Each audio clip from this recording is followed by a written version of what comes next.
Q1.6 ontwikkelt software voor patiënten die net een operatie hebben ondergaan of mensen die deelnemen aan een klinische studie, om via heel korte interacties van 1,6 seconden heel veel data over hun herstel te weten gekomen, die dan gebruikt wordt door de klinische staf, verpleegsters, dokters, om een nauwkeurige remote patient monitoring te doen.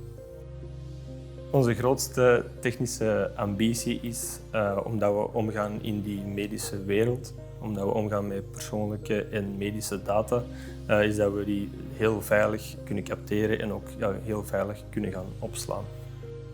Door de groei die we hebben meegemaakt, zien we dat we ook meer en meer kritisch zijn in hetgeen wat onze klanten van ons verwachten. En het is dan ook belangrijk dat wij hen die garantie kunnen bieden. Dat onze software draait, blijft draaien en dat er daar de nodige processen rond zitten. Rond privacy, rond data protection, rond compliance en dergelijke. De ervaring van met Skyscrapers te werken is wel belangrijk omdat wij een partner moeten hebben waar we altijd terecht kunnen. We zijn zelf een klein bedrijf. Skyscrapers is ook geen groot mastodontbedrijf.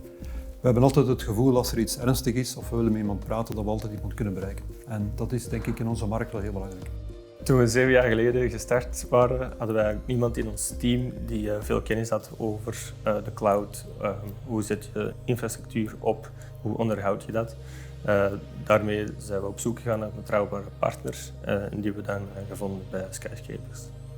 Voor mij is het grootste voordeel dat we een directe communicatielijn hebben tussen ons en Skyscrapers. Dus we kunnen via Slack direct een vraag stellen en zo een probleem van de baan helpen. En het tweede aspect is dat ze heel goed meedenken aan een oplossing. Dus dat vind ik ook heel handig om klankbord te hebben bij een andere partij.